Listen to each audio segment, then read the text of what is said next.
Hi. We'll just say I'm okay. I'm not, though. Just need to get this resolved. I don't know what you know and what you've been informed. Okay, so I have had a quick look at your file, but I wanted to speak to you first. Okay. You said that you want to get this solved, and I just want to hear your side of it first. Okay. So it began where I rented a truck, a Penske 16-foot truck from Toronto, and I drove it.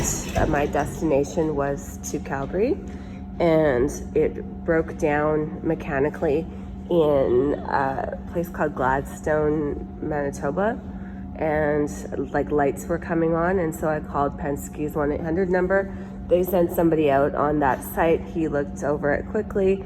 Didn't bring the right equipment with him, but he checked underneath the truck with a jack so that he could get underneath it. He said he didn't see anything that was wrong, and so he told me that it should be good to keep going. So I did, and then lights came on again in Saskatchewan, in Moosomin, Saskatchewan, and I ended up getting the vehicle called Penske, so I didn't do this myself.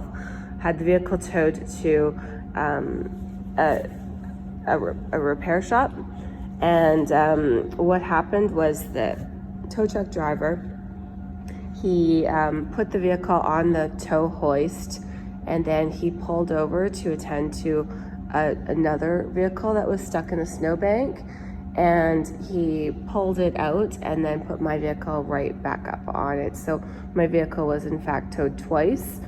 It was pretty much like off-roading, so once he picked me up, we went to back roads to get to his shop, or a shop. I don't know if it was his shop. I think it was somebody else's shop. But my vehicle contents were basically mangled in this trip. We're going down. Yeah. Can I just interrupt you for just a second? I Yeah. just want to back up. So you said that basically you took the vehicle to after Saskatchewan, you took the vehicle to the repair shop, and the tow truck driver came. And what happened after that?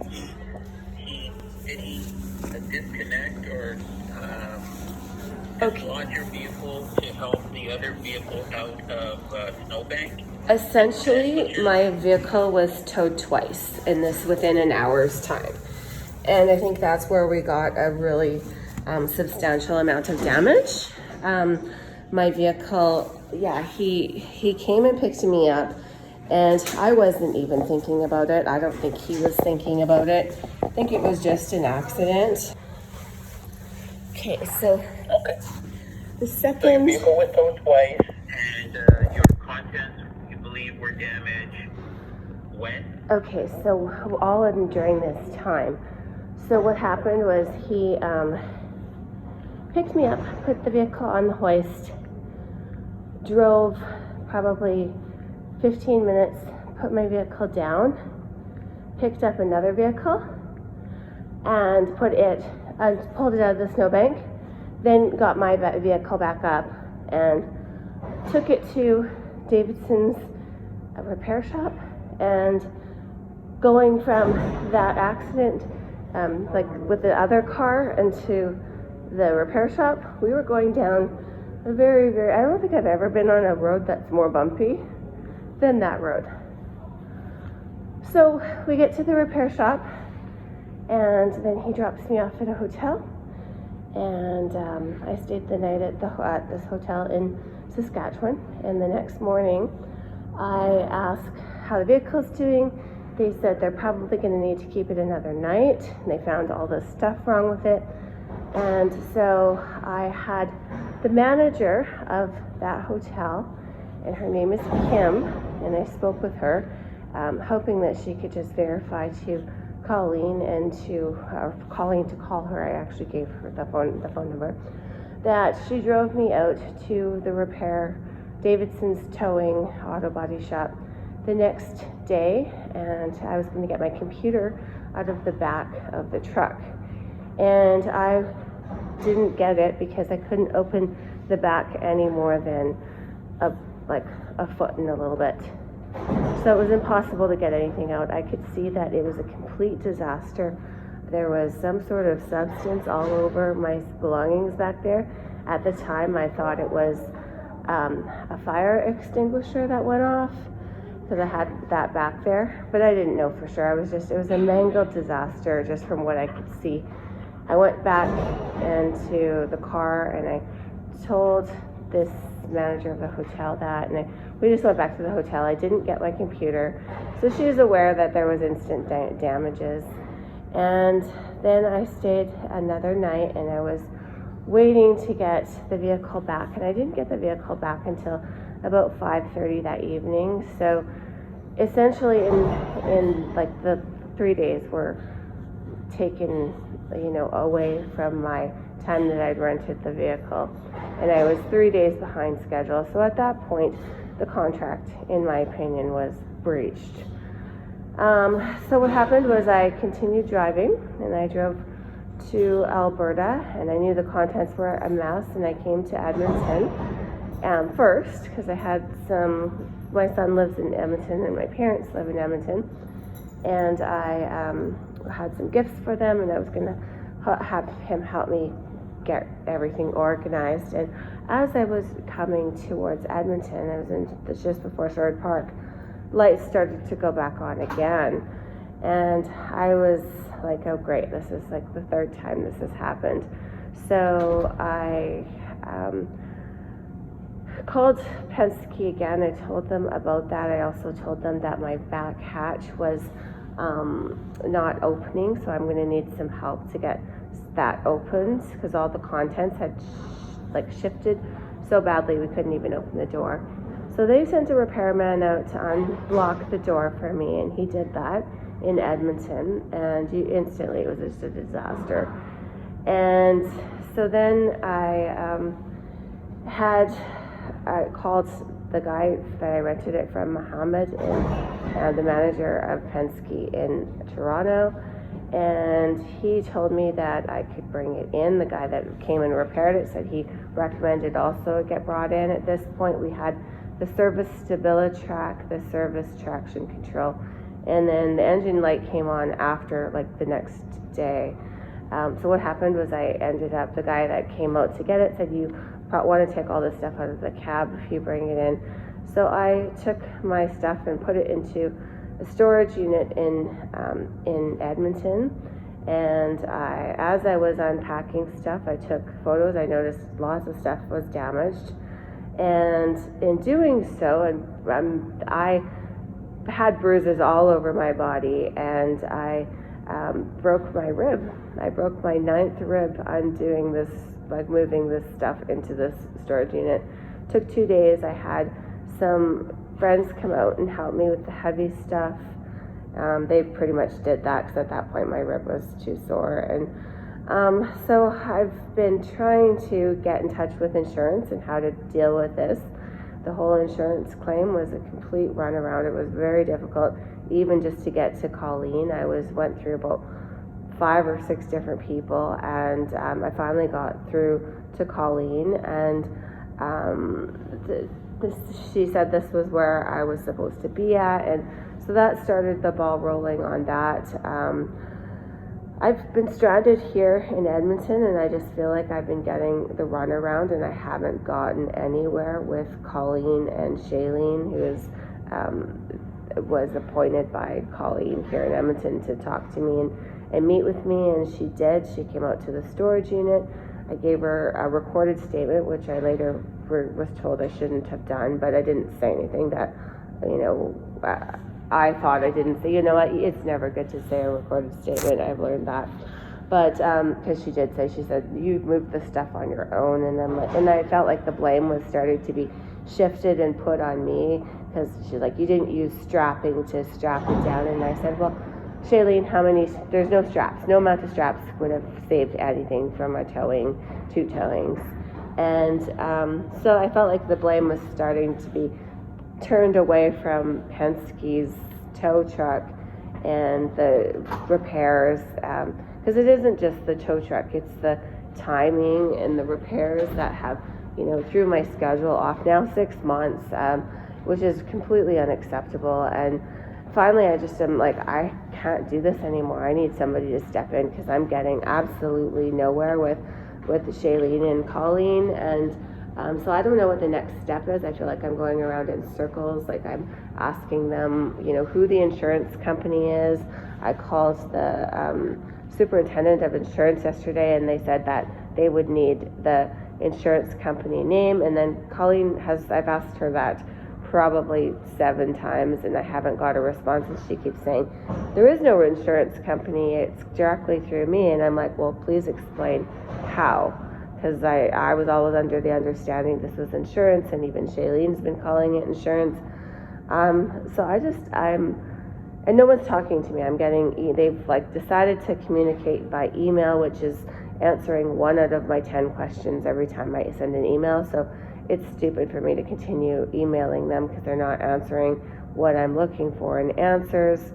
They're not understanding what happened. Colleen thought I got towed in Alberta as well as in Saskatchewan, and I said no, both tows were in Saskatchewan. Actually, no, that was Shailene that thought that. And then Colleen wrote in an email, well, you were only stuck in Saskatchewan for 1 day. And I'm like, no, actually it was 3 days. And then they started saying, well, because I'm asking them to pay for my hotel accommodations immediately here in Edmonton. Colleen said, well, you didn't have the vehicle towed in Edmonton, so we aren't going to cover your hotels. I'm like, I could have had it towed. I just didn't because I made it to the city and I wasn't afraid of breaking down anymore like I was when I was in Saskatchewan and this happened to me. I could have had it towed. I should have. It said right on Google to, if those lights come up, to not drive it and have it towed. But I knew from the Davidson guys it cost $750 to tow a vehicle like that. He told me. So and under Mohammed's instruction, I dropped it off at the Penske dealership here, and it took until the 21st of the next month to fix. So I literally just on the repairs alone was stranded a month. And so I'm looking for compensation. I'm looking for hotels immediately here in this displacement, and to get this resolved as quickly as possible. I've gone through and documented all of my damages that I could find. Everything's shoved into a storage unit, and Shailene and Colleen asked me to go get all the pictures of everything and do it again. And I'm like, well, I have an issue with my rib. I can still feel pain, and that's what made me go to the doctor and have them look at it. And then they told me it was broken, when the accident happened, and where the storage unit happened. So they told me that no heavy lifting for 8 to 10 more weeks, and but that Shailene and Colleen were they needed the pictures. So I did it anyway. I got the pictures, and now they're wanting a 3rd set of pictures. Shailene and her manager Sam were going to come out to the unit on Friday, and I was fine. They're like, you have to move everything out of the storage unit, and I'm like, I'm sick of moving this stuff. So you guys are going to take the same pictures, and then what? Tell me where this is going. I've asked them both, and by email, I have probably 50 emails asking them how this process works. What's the next step? When is this going to be resolved? Give me a date, a time frame so I can plan my life. I've had none of that. And it's I can't live like this. And then Shailene says, so I gave her all of this information, and she's like, we need everything quantified. And I'm like, explain quantify. And she's like, well, break down exactly what the price was and stuff. And I did it to the best of my ability. I did a really good job. I believe I did. I put everything on a spreadsheet. I labeled up the numbers to what the items were that were damaged, the ones that I could notice, and I looked for replacement items for what these items were. She asked me for dates of when they were bought, and I told her most of them were around 2014, which is almost a decade ago. And then she's like, and I feel she did this maliciously, and this is what's really bothering me, is she knows like who keeps receipts from 2014. She's like, I need proof that you bought this and all like the specific date, because you only put the year and you only put I need the specific store and the specific date and the specific price. I'm like, I don't have that, and I don't even know why that would even be an issue at this point, because it's not like my items were stolen. They're right here in front of you. You can see that they're damaged, and we're just looking for the items that are what would replace them. And at this point, and I think it was just so that she could stop, because she literally said when I couldn't, I said, I don't have receipts. I don't have that at all. And I'm not going to have that. They're just not going to appear out of thin air. And she's like, well, you don't want to give us what we're asking for, then we're just not going to do anything. And I'm like, I'm just getting frustrated by this. It's like, I've given you everything. You're stalling, and it's a tactic that I've read about in insurance that's used to get the customer agitated and just give up. And I don't want it to be that way. I'm like, this is like unfair that this happened to me. I haven't even received an apology or even a follow-up from Penske, which is really disturbing that they haven't even called just to ask how I'm doing and if there's anything they could do. And so I'm like wondering how I proceed and who I talk to, because I literally am not getting anywhere with the way this situation's been for 6 months with Shailene and Colleen.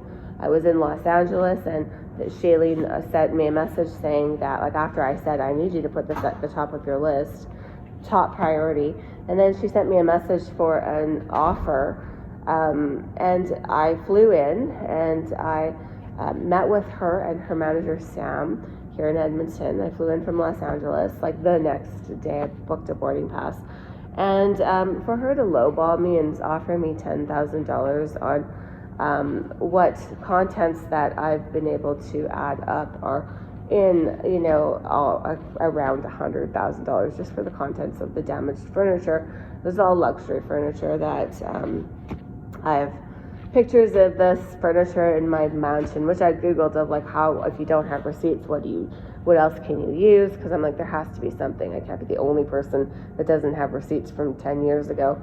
And so I sent all that, and like, I've just been stressed out. I've literally sent 50 emails to these people, and I send them everything to both Shailene and Colleen, so they both have got everything, and they're both flipping the story back onto the other person. And Shailene would be like, I don't have the authority to deal with this, and then Colleen was like, I can't deal with this, and Shailene's dealing with this, and it's a back and forth nightmare. So I'm not getting nowhere. So I have to look for, hopefully you can help me here, a way to get this taken care of, because no one's even sat down and talked. They're okay. The two of them are so concerned with this furniture damage that's in my truck. There's so much other damage. Like, I have an injured rib. I've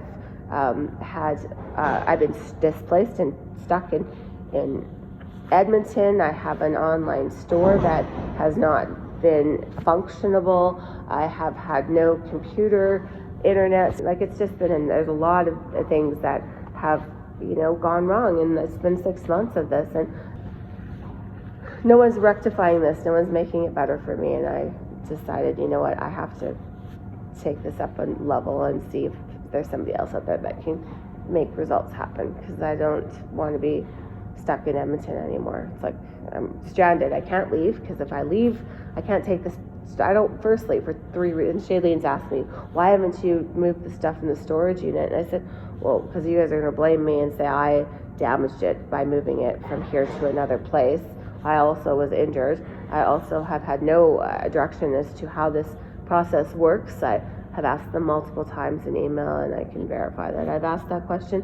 I've had no guidance as to what to do next, and I don't want a whole bunch of damaged furniture. Nobody would want that. So when I had my insurance claim from my flood in my home, I watched how that was handled, and it was, the people were out there, insurance was out there the next day. They took away all the damaged items, and then they paid me for them, and it was done so quickly. And I just have had really, a bad feeling about this. And then, the letter I got was from Shailene when I returned from Los Angeles was just that. It was like, you know, you didn't strap the items down. I'm like, whoa, don't you be blaming me for that. Even if I didn't, it doesn't affect this is not my negligence. This is the tow truck and also the breakdown. It's both. So yeah, that's kind of a rundown of what happened. All right, that's pretty good. I thank you for that. Let me please apologize on behalf of Penske. You said that you didn't even hear from Penske. Mm-hmm. I want to do a few things. There's a couple of points that I wanted to get some clarification on. Okay. So the tow truck, it sounds like you're telling me that the tow truck was a Penske tow truck, or was it independent? No, company? it was an independent company, but it was sent by Penske. So I didn't call a random tow truck company number. I called Penske, and they sent the tow truck company out. Just like they sent the repair guys out. Everything was done through Penske. There was a 1-800 number that I had, and I provided it to Colleen and Shailene, the number I called. I actually have, I have photos when I was in the truck of the, I was sitting in the cab of the tow truck. It was like a semi truck, so it was cool. I've never sat in one of those. And then when he pulled over, he took my vehicle down, and there was police there, and they were just pulling this. He just came to show up and pull this dude out. And I actually photographed that, so I sent that to them, and I told them it was the same guy that towed my vehicle twice within an hour of each other. I would say probably 45 minutes maybe. Yeah, on the same night. So the towing, and then Shailene was saying, the towing happened in Edmonton and in Saskatchewan, and I'm like, you guys aren't even listening to the story here. No. Okay. Let me ask you this. What was your ultimate destination? Calgary. So Calgary being, what is that, 1 or 2 hours away, is it, from Edmonton? 3 hours away, yeah. 3 hours. 3 hours from Edmonton. Yeah. Where are you? You're in Toronto, right? Yeah, I'm in Toronto, but I've been in Alberta, I've been to Edmonton, I've been to Calgary, and I'm pretty familiar with the distances there. Yeah. Okay, so my thoughts, and after all the breakdowns, I was not feeling safe with taking this vehicle from Edmonton with all these lights on down to Calgary, and I've assumed more than likely it would break down somewhere along the way, and that wouldn't be, I'd be in the same situation as I was in Saskatoon. All right, let's talk about another few things that I'm hearing that you didn't get out of all of this experience up to this point in time. First and foremost, do you know what you're speaking to? I'm calling supervisor. Okay. I'm the supervisor here, so let me identify myself first and foremost. Okay. Okay.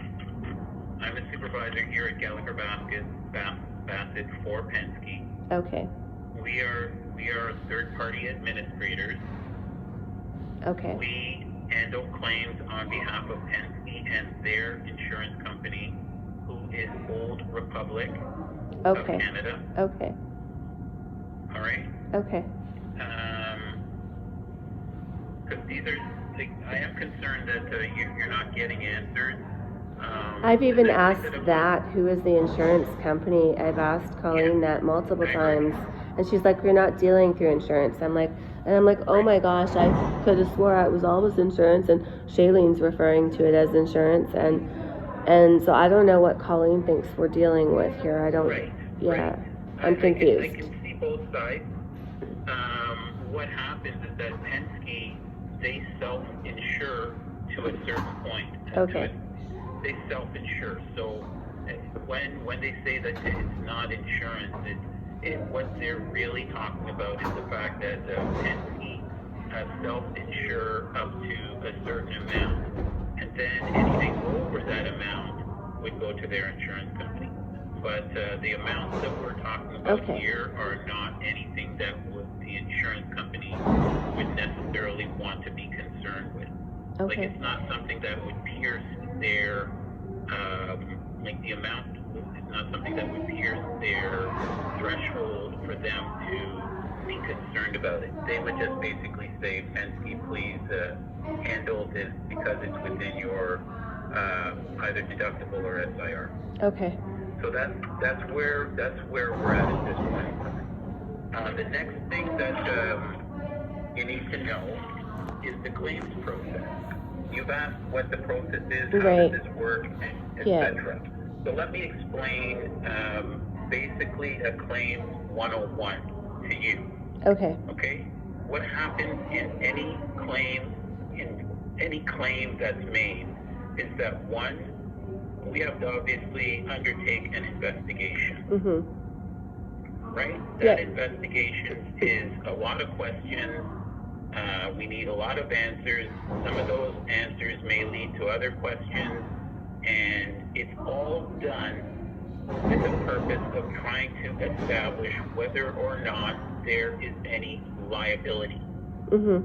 Okay? And I apologize if you might know some of this stuff, but I just want to make Yeah. sure that I explain it, from not really soup to nuts, but I just want to make sure that I cover up the fundamentals so that you know where it is. You might be able to figure out why certain things are happening. I might be able to provide some context on some of that as well. Okay. So what we're doing at this point in time, on behalf of Penske, is trying to undertake an investigation to determine their liability. Yeah. Okay? It sounds like some of what you've gone through, I heard you mention breach of contract. Mhm. So, I'm going to go into that in just a few minutes, but, you rented a vehicle from Penske in Toronto. Yeah. So there is a rental contract, Mhm. and I want to preface all of this by saying, like, I had a quick peek at your file. I just didn't want to spend half the day going through the entire file. Yeah. Because, excuse me, I thought that it'd be more important for me to hear what you're saying, return your call, hear what you're saying, Yeah. and then take away some of this information and see how it is that, we can move the process forward. Thank you. Yeah. Because that's what I heard in your message. You Mhm. want to try and get this resolved as quickly as possible.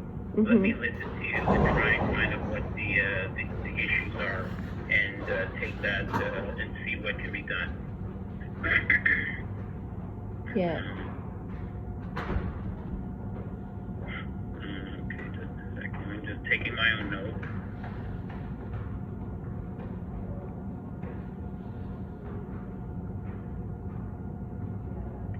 Okay, so yes, I explained that we're trying to find out, whether or not Penske's liable, right? Mhm.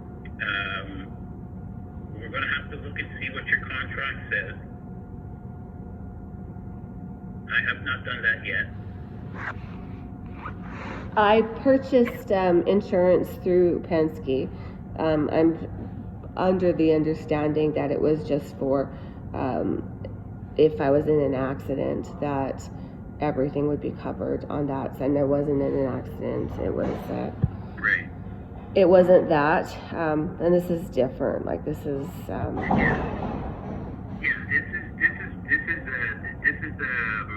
This has to do with the contract itself. This doesn't have anything to do with you being involved in an accident with another vehicle or with the Penske vehicle. Yeah.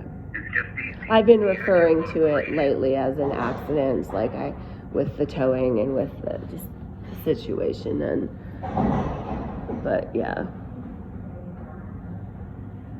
Okay, let me just see.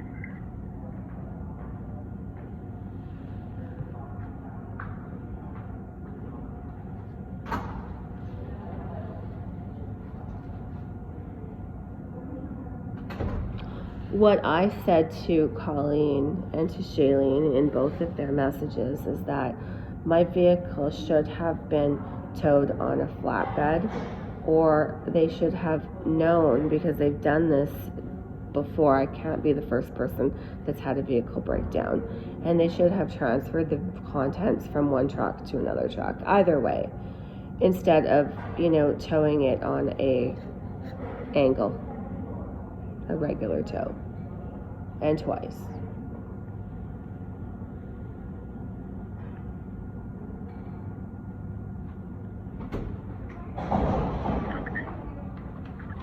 Okay. So yes, like I was saying that we're trying to complete the investigation. We're trying to see, whether or not there's any liability, right? That's really where all of this is going. Okay, so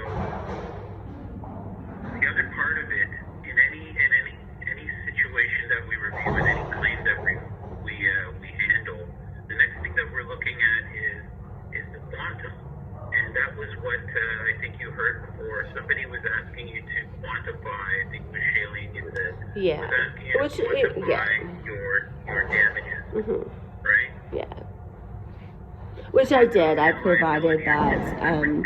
I did provide that. I didn't do anything with medical damages or work damages. I just did the items. I'm like, let's just get this done, and we can't even get that done. It's just been so frustrating. It's like this. It's pretty easy.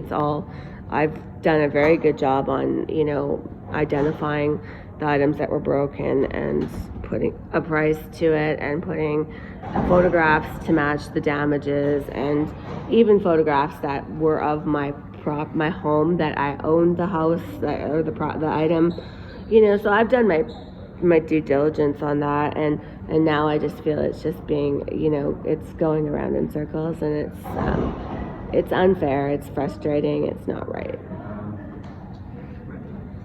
Everything was quantified, and then when they offered me $10,000, I asked for the same in return. Quantify this $10,000. Where did this come from? Like, they said they agreed to pay for the hotel in Saskatchewan, which was 2 nights, and she agreed to give me food for Saskatchewan. And then she agreed to $10,000, but she couldn't break down, well, where did that come from? Where did you can't just pick out a number out of the hat and say $10,000. And I was like, wow, I flew in for this. What a joke. Like, this was a waste of my time. And I've been here. This was like 2 Fridays ago that I came in for this, and I'm still here, and nothing's happened since that offer. And I'm like, I'm sitting in Edmonton doing, all I care about is this. I don't want to deal with anything else other than getting this done and dealt with, and so I can move on. Yeah. Okay. So you were offered $10,000. They gave you somewhat of a breakdown, not a complete breakdown.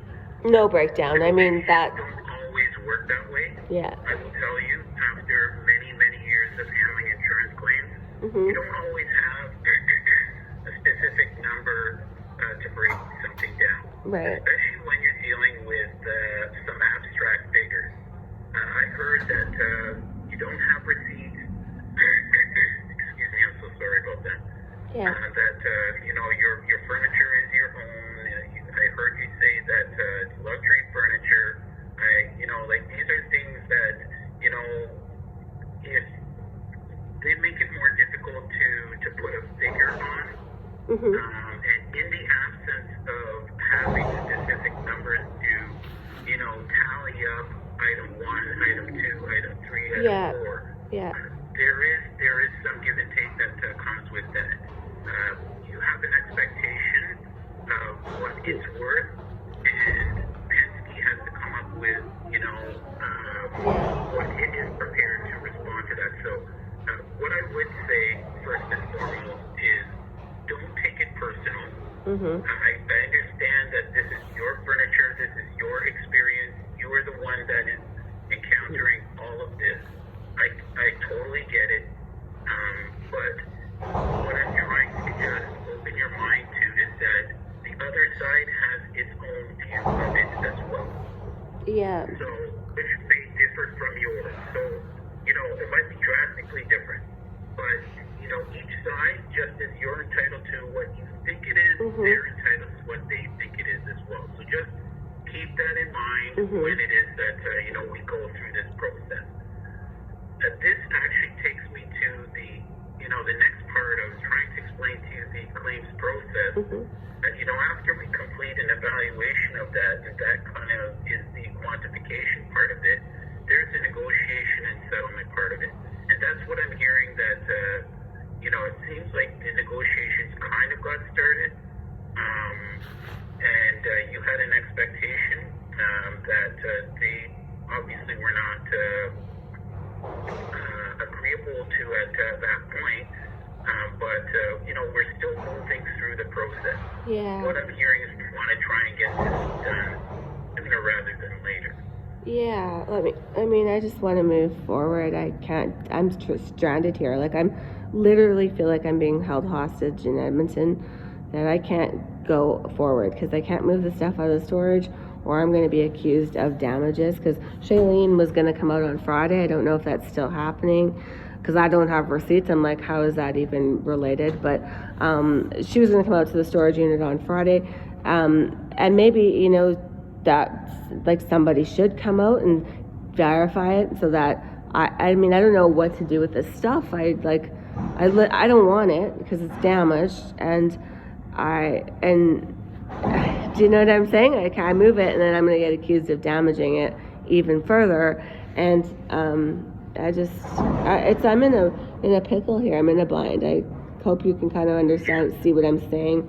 Like, I didn't think it'd be this long, and it's also not in a climatized storage area. It's in an outside storage, which is fine so far, but it's getting close to winter, and it's when I was in Toronto and I had a storage unit there, it was indoor heated, and that's do you know what I mean? Like, it's either way, it's got to be moved. Whether I move it in Edmonton to a heated unit, or I move it to Calgary to a heated unit, it's got to get out of a winter storage facility, because I run a business out of that storage unit too. Partly that's had damages 100% to it as well, that we haven't even talked about. So those are, there's so many things that we haven't had discussions. Shailene and actually I won't say Shailene and Colleen, I'm sure they agreed to this, but Shailene was the one that wrote it, and she says to keep the conversation, I forget what word she used, we're only speak by email, and that infuriates me, because we're getting nowhere. And I'd ask them questions, they don't answer, and I'm like, this is why email's not working, because I'm not getting the answers to the questions I'm asking, and so we're just going around and around and getting nowhere. And so I don't know. Yeah, I'm So Dana, I heard in our conversation that you spoke about an experience that you had with your own insurance company. They came out the next day, they picked up your stuff, everything was, pretty much went smoothly. Right? Yeah, and I was hoping this would too, right? Like, and it should. Like, I don't know why it wouldn't. Actually, I'm gonna actually stop you there, because the difference here is that your insurance company, you paid them insurance to protect your property, or like when something happens to your property, you have a contract with your insurance company, and when something gets damaged as a result of something that is covered in your contract, they're supposed to respond right away. In this situation, where it's different, yes, you've got a contract, but we don't, when I say we, I'm just talking about Penske and Gallagher Bassett per se. They don't directly insure your property. Yeah.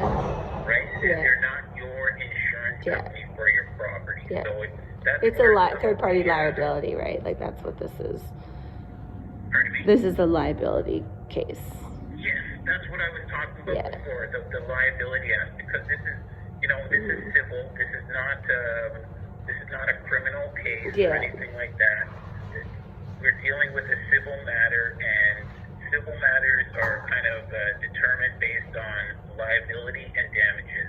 As I mentioned before, those Yeah. would be two separate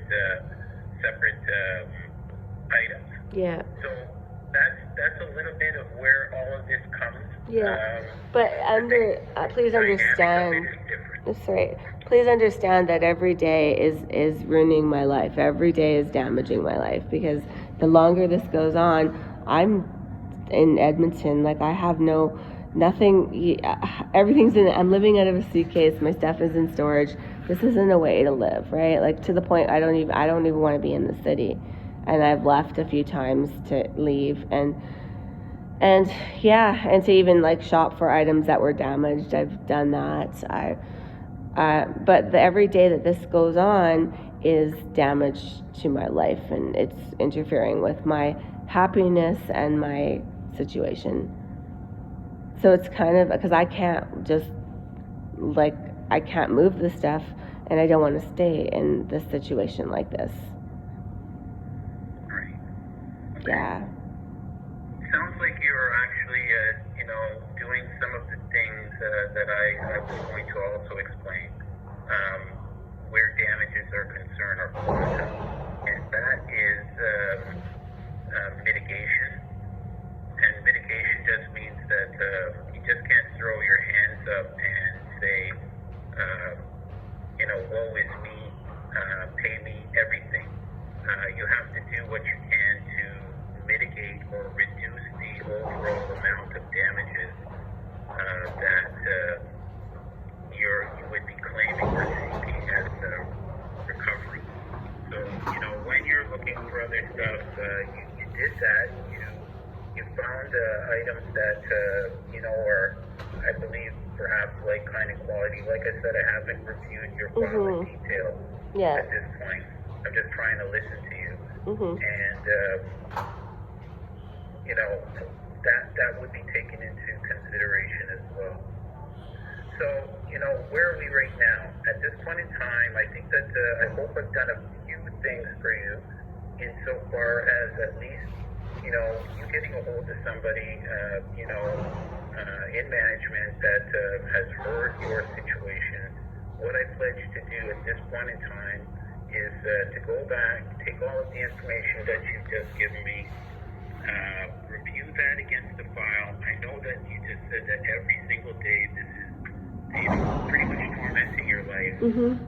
Let me see what it is that, our side have done, i.e., Colleen and Shailene. Let me see what it is that they've done, and see how it is that, we can try and move this forward. And the other thing that I just need to explain to you is that we take our instructions from Penske. So we don't have the authority to just throw out hundreds of thousands of dollars to anyone at any point in time. We need authority to present any offer to you. So even at $10,000 that was provided to you, offered to you, we had to have authority for that. Yeah. So I just want you to understand that as well. That, they are, we are reporting to somebody as well. And that somebody is our ultimate decision maker. Yeah. Okay. Okay.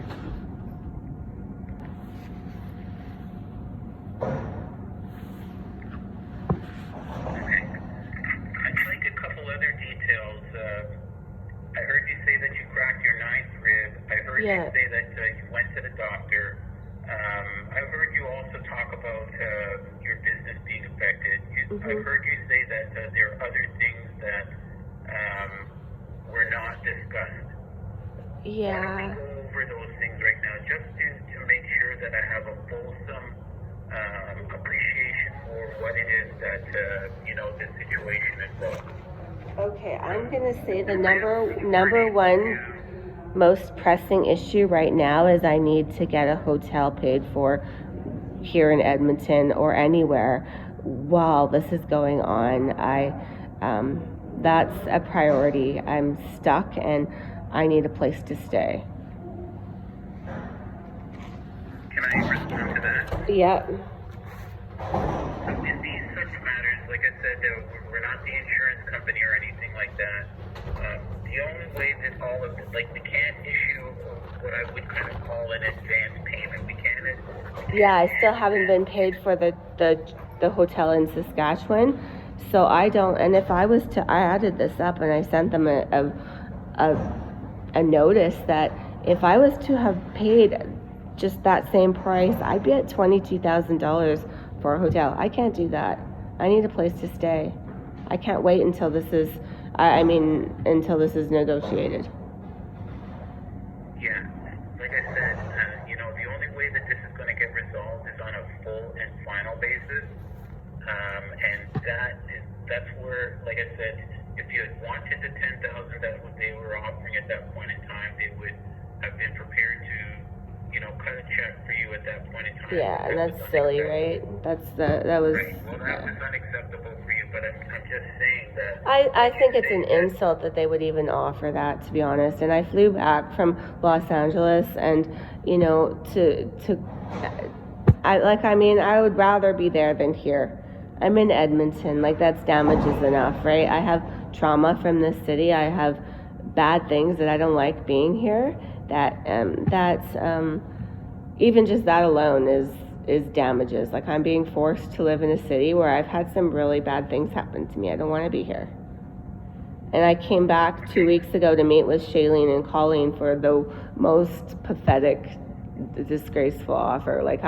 How would you even dare do that? Even just the broken rib alone is worth more than $20,000. Or sorry, $10,000. We've all been handling. Right. I'm not sure where you're getting your numbers from, because we're claims handlers who handle these things for days and years. We've all between Colleen and myself, we've got octogenarian numbers insofar as experience is concerned. We're very experienced people with years and years of experience. We know how to quantify injuries. $20,000 for a rib injury would, I can't see that happening. Well, you know what? Absolutely it can, because it prevented me from moving boxes. It prevented me from working. It prevented me from doing anything, pretty much. It's 100%. So I think that's it's untrue. It shouldn't. That's, when you can't move your ribs and you can't lift things, that's an injury that's with you, still is. I was coughing and I can still feel it. It's healing. It's a lot better. But then the doctor said this might be with me for up to a year. I might still find pain. And so that 100%, I was thinking $10,000. That's a low blow. It's an insult. And I think just even receiving it was just inappropriate, and especially that I flew in from Los Angeles. I said to Shailene, I'm you know what? I had to sit in the airport for 5 hours. I had to go through customs. I had to sit on a plane for 3.5 hours. Then I had to come here and go through customs. Then I had to go from the airport to downtown to work on the file response, because it was such short notice, and I did provide one, and then show up at her office, and all she had to do was go down the elevator. So I'm sorry, but I think my time is worth a lot more than that, and it was just, I think, in bad taste. I think that's, and Penske being the top-notch company, that you'd think that they would understand what they've done and that they would step up and make it right. It's what's it to them? It's nothing. They're not dealing with the stress that they're just going on with their day, because they're a billion-dollar company. They don't care that I'm going through this trauma. They don't care. And that's what's really sad about our society, and that's what bothers me. I have another issue with it. You know what? I'm just going to tell you this much. It's deja vu all over again. So I'm going to tell you a little bit about myself here in Edmonton, because you're in Toronto, and I lived in Toronto for 3 years. I moved there. So I'm here in Edmonton. I owned a business, a physical retail store in this city, and I owned it for 18 years. I'm an entrepreneur. And when I spoke up about a $1 billion company thinking I should work for free and thinking all of us retailers should work for free. And I wrote a post on Facebook about it, and it went viral. And I was told next day I had this $1 billion mega mall company come into my store and demand that I take the post down. And when I said no, they stole my entire merchandise, $1 million worth of product and store fixtures, and they got away with it because they're above the law. And they think that they can do this because whatever reason, they're above the law. And so I've already experienced $1 billion company telling me that my product is worthless, and they injured me and they got away with it. And that doesn't sit right with me. And that's where this Edmonton is, and I'm here in this city, and I don't want to be here. I don't like the city. I have friends and family because I lived here, but this was not supposed to be a permanent drop-off space for my stuff, and it has been. So, here we got Penske again telling me, $1 billion company as Penske, telling me my stuff is worthless, and it's like deja vu.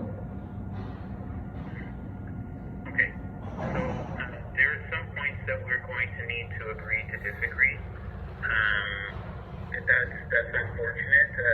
That really is just the way that's going to be. I just want to be fair and frank with you. When I say fair, I just mean upfront about what the situation is. I have not reviewed the file in detail just yet.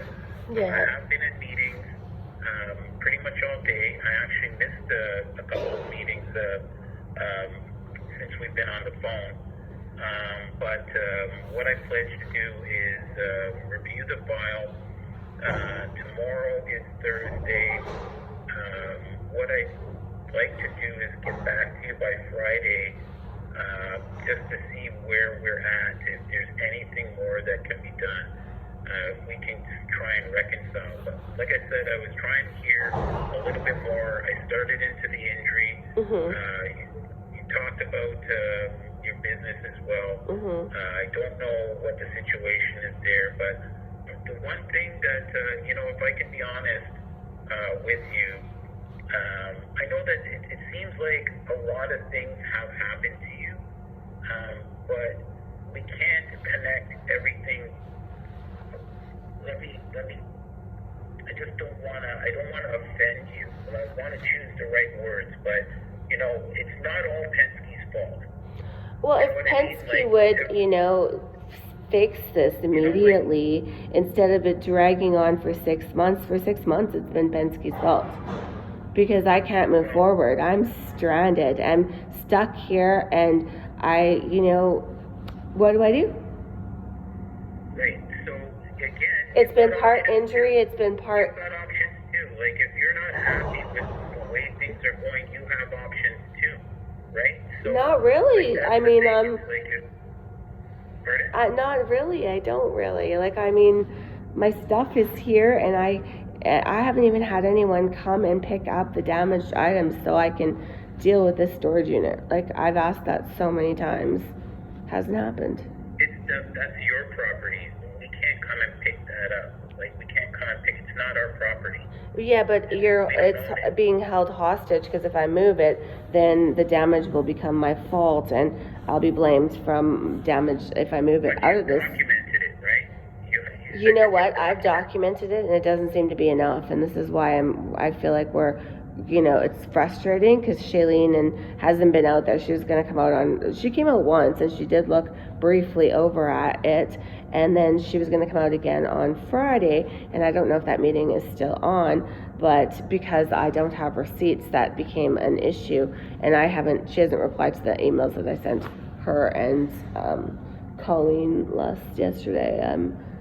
It's not fair, and I am being held hostage here. It is Penske's fault. It is 100%. It shouldn't have taken 6 months. It should have been dealt with a long time ago. And then when you read into insurance claims, and you'll see that, Gallagher Bassett has 17 negative reviews, or 1-star reviews.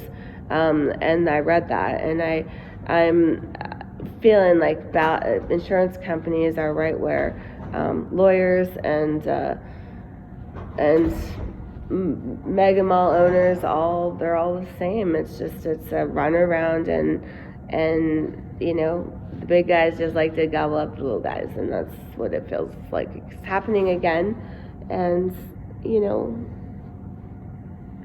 it's like I'm being taken advantage of. I'm going around in a loop and not getting anywhere. And finally I just said, you know what, enough. I'm like, I have to find another solution, because I was not getting anywhere. First, it's been 6 months and all I've got is a $10,000 offer. It's like, come on. And I mean, I need a place to stay, so what do? I don't want to pay a hotel here in Edmonton. I shouldn't have to.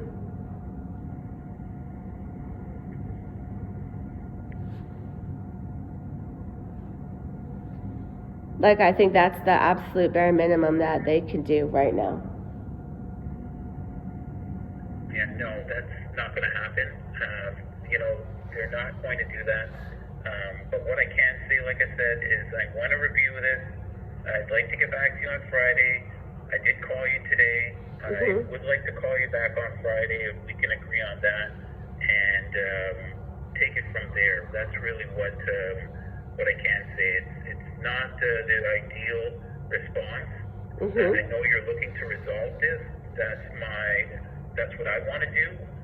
For me, I want to see that all of our files get resolved as quickly as possible and as fairly as possible. But that all rests on the facts, right? And like I said, we've got competing interests here. You've got your position, and Penske will have its own position. So at some point in time... And that's, in all due fairness, I mean, I haven't heard Penske's position at all. We haven't talked about anything, and that's... Penske's position. They offered you an insulting $10,000. Yeah, but that didn't... That's what you told me. Yeah, that is... So I mean... They came back with a position. You just were not happy with it. Yeah, it just wasn't explanatory as to what the why or anything, right? Like, I mean... But they don't have to. Like, that's No. right. Like, No, they don't, right? But it's like, at one point is... You know what? I do a lot of negotiations with people. And, if whenever I negotiate with somebody, I'm always really trying to figure out, what exactly is it that's driving this person? Is it principle? Is it, what is it that's driving that person? And I'm hearing a lot of resentment towards larger companies, and feeling that they're taking advantage of you. Well, I mean, this has totally been taken advantage of. I mean, who has 6 months to just wait and do nothing with their lives stuck in Edmonton? Like, that's what I've been forced to do and pay for it. I mean, I've, had to finance myself being here for 6 months. And that's taking advantage of me. That's 100% taking advantage of me. And that's not right. This should have been dealt with a long time ago. I've provided all the damaged items, and but we haven't even talked about anything else. Like, I've tried telling them, like, I didn't have access to a computer or internet. So anytime I needed a computer, and my computers are broken. And so I can't work off of a cell phone. I've had to travel downtown to work. And every time I do that, I have to eat out. It's financial, it is, and I'm being taken advantage of, and I don't consent to that. It's not right. And they just feel that let's just hold on, let's just drag this on more and more and more until she gets frustrated. And this is all over the internet that the insurance companies do this, that they drag it on and they delay things until hoping you just take the $10,000 and say, yeah, I don't deserve anything. I just like this company has the money to pay for it, and they're holding off. Why? What's the delay? What needs to be done? Everything is, it's just adding up and mounting damages every day is all it's doing. I mean, the damages are there for the damaged items. That should have been done like months ago. The damaged items are there. It's all documented. I've said, Shailene, come out and look at them. Take your own pictures. You're going to have, and then that's what I said to her. I'm like, so you're going to come out, you're going to take pictures. You want me to haul these stuff. So they want me to take all the stuff out of the storage unit, and so they can look at it. They don't want to touch anything or help me move anything. They're leaving it all on me. They're not paying me to do this. They want me to do it all take it out so that they can take the same pictures that I've already taken for them. So now they'll have those pictures, 3 sets of them. They'll have their own now and they can look at it. So I'm fine with that. But where's that going to get us then? Then what? The next day I'm going to have to pull them all back in, reorganize the storage unit, and I'm the one that has to work again. I'm like, it's always me doing the work, and then they don't do it. You just throw $10,000 out of nowhere, just and hope she just snaps and bites it, right? And that's not fair. I'm sorry, it's just not ethical, right? It's like, they know they screwed up. It's like, make it right, and don't drag this on for another 2 months. Like it's frustrating that it's still dragged on. Like, the damages haven't changed as far as the items, unless I come across something else that's damaged, and then there is more stuff that's damaged. Like, I've got books that are damaged and papers that were all over the place, and I just didn't put them in there because I'm like, just pay for this stuff and like move forward. I need to, like, I want to put this behind me. Like, I don't care about this stuff anymore. Now it's got a really bad taste in my mouth for having to fight over this. It's shitty that it happened, and some of the stuff is irreplaceable. But you can't go back and fix it, and it's just been a really horrible situation, and it's put me in a bad position that I'm still dealing with it, and it's inconvenienced my life for 6 months. And I do feel like there's no reason for the delay, and this is why I've stepped up and I've said enough. Like, I'm just gonna be on the phone with everybody I can until I get results, because I can't just sit there and hope Shailene and Colleen figure it out, or it'll be another 6 months, or until until lawsuit statute of limitations is up, and then we get away with it, and that's what they hope for, right? And that's not cool either, right? I'm not going to address that just because, I've been doing this for a long time. Everybody's going to have, their thoughts about insurance companies, lawyers, whatever it is. I don't work like that. Whoever it is that is doing that, good for them. It's not the way that I work. Mm-hmm. What I will say at this point in time is that I think that I've heard all of your concerns, or at least as much as you've been prepared to discuss. We've been on the phone now for over an hour. Mm-hmm. I do need to wrap this up. I did tell you what I was going to do. I think that I've shown that I've listened to you, and that I'm taking your concerns seriously, and that I pledge, like I said, to get back to you on Friday after it is that I've reviewed all of the information and see if there's anything more that can be done to move this towards some resolution. Okay. Okay? Yeah. All right. So, like I said, I will call you back on Friday. Is there a particular time that works for you? I will not be available between 2 and 4 Eastern time, which is, if you're in Edmonton, that's about 2 hours behind. So, I won't be available between, what is that, 2 and 4, 2 o'clock.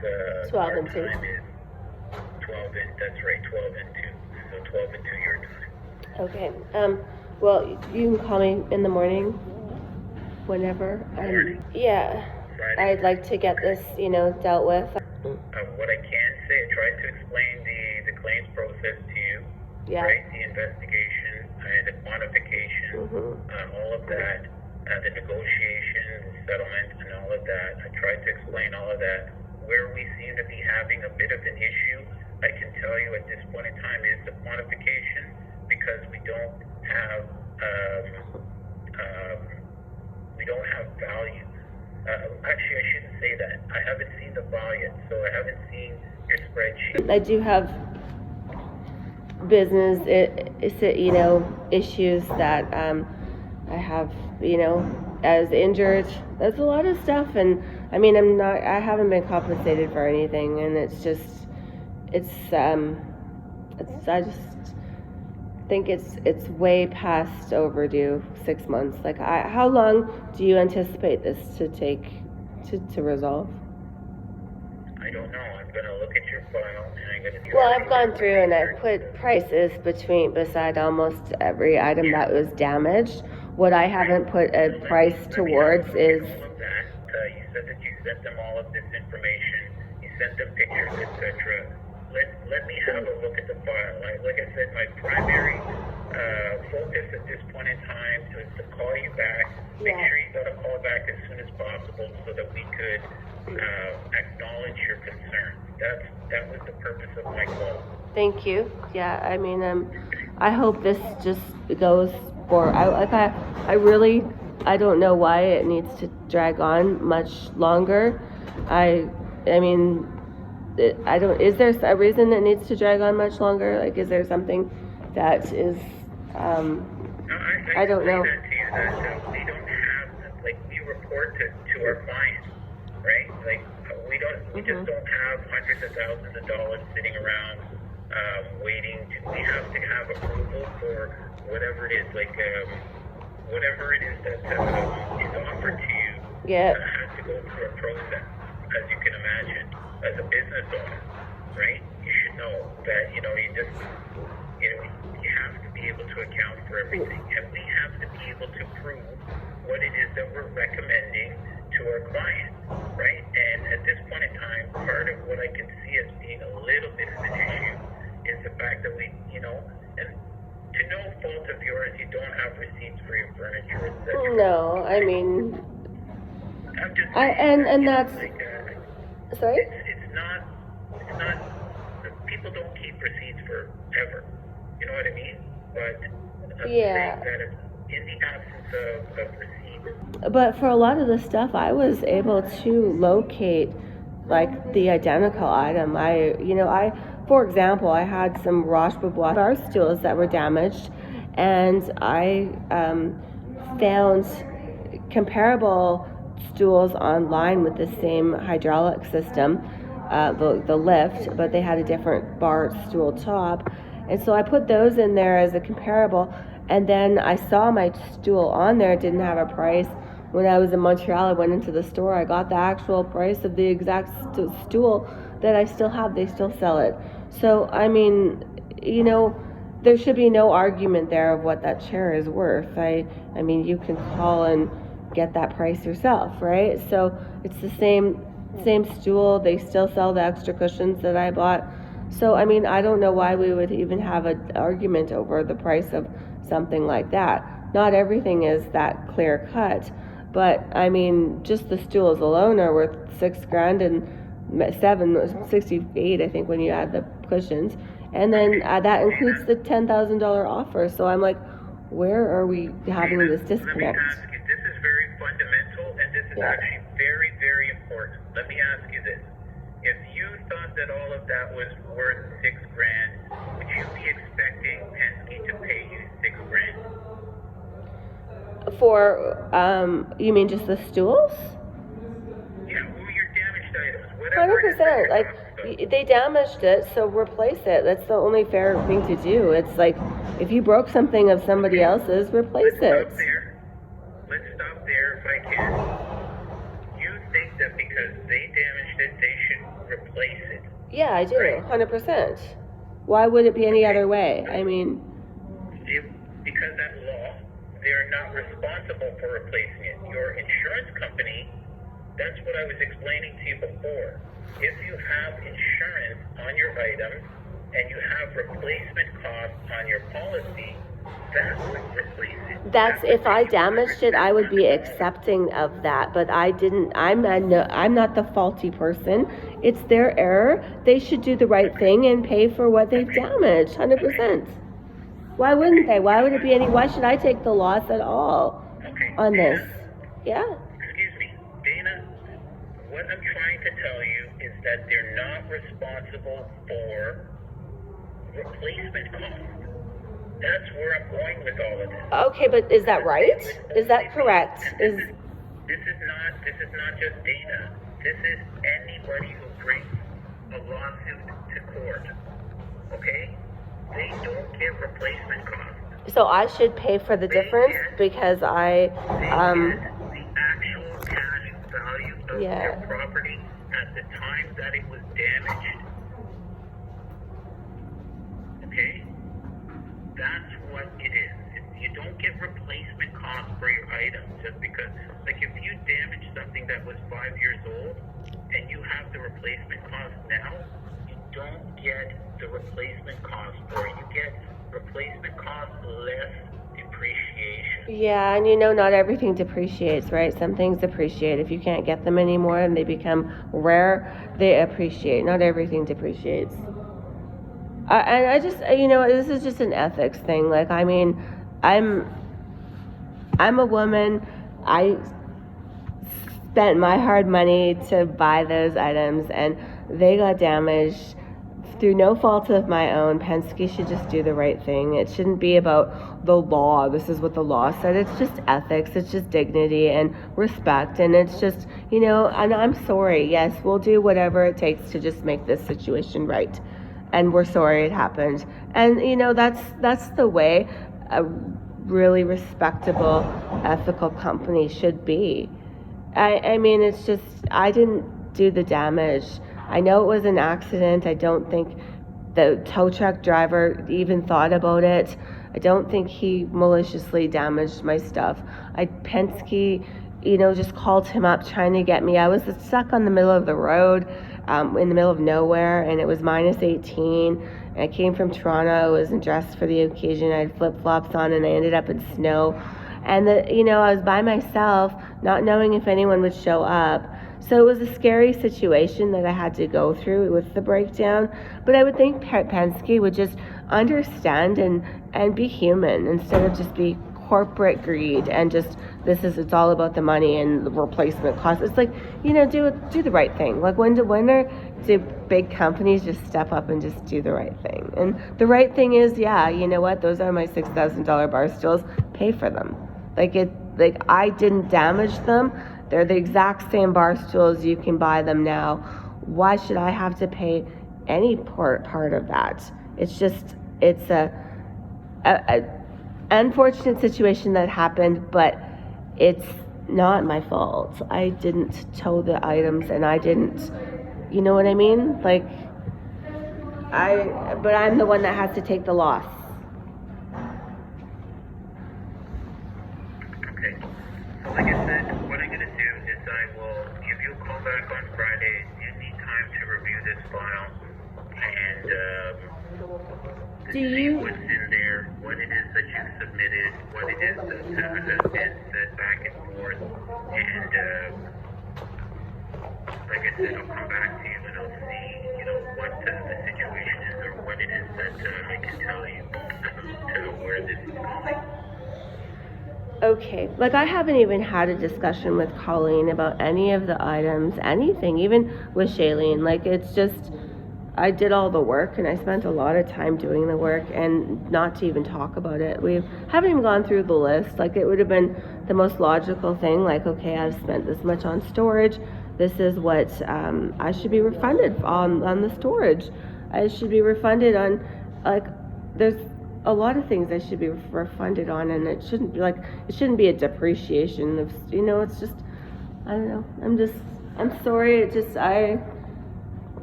I'm not sorry. This is my thoughts on this. I'm like, if you wrong somebody, it's like, make it right.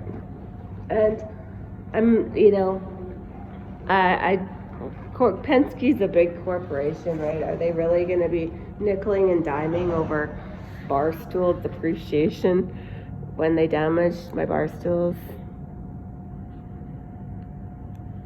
After I have a look at It's really petty, if you ask. You know what I mean? It's like if you went into the bar and you saw a girl there and you accidentally knocked her drink over, would you buy her a new drink, or would you say, "Oh, I'm sorry, it's depreciation. You had a couple of sips. I'm only gonna buy you a half a drink"? Because it's not, like, I mean, that's exactly what Like when you put it in the terms like that, it sounds so gaudy and just bad human. Do you know what I mean? It's a perfect example. You accidentally knock over her drink. Would you buy her a full drink? Would you buy her a brand new drink, or would you only buy her a half a drink? I'm asking you as a man. It's the same thing. You go into a bar, you accidentally knock a woman's drink out of her hand. Totally different. What if you do this? A drink. We're talking about $6,000 bar stool. No, it's the same thing. What if you spilled her drink? So when I'm talking to you, you're talking based on principle, and I'm talking to you based on the law, right? So, we're going to have to try and figure that out, right? So we can take this one step forward. So you bump into her, you knock her drink out of her hand, and it spills on her outfit. So what do you do? Do you, Dana, I'm dealing in reality here. It is reality. This is just like, this is reality. I mean, the fact that in the law is making it so that you can injure another person and not compensate them, especially when Penske is well within the means to take care of this entire bill, instead of dragging it out and making me deal with this trauma every day, they're dragging it out. And that's not right. They have the means to have settled this 4 months ago.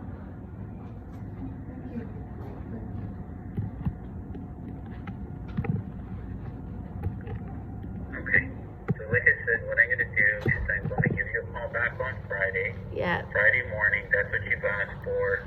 Let me have a look at the information in detail, and let me see what it is that I can provide as an update to you. Okay. What is your email, please? I'm going to send you a link of the damaged items. I'm going to send you that.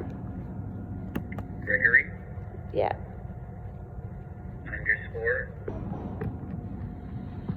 Thank you. I'll send you at least the breakdown of the damaged items.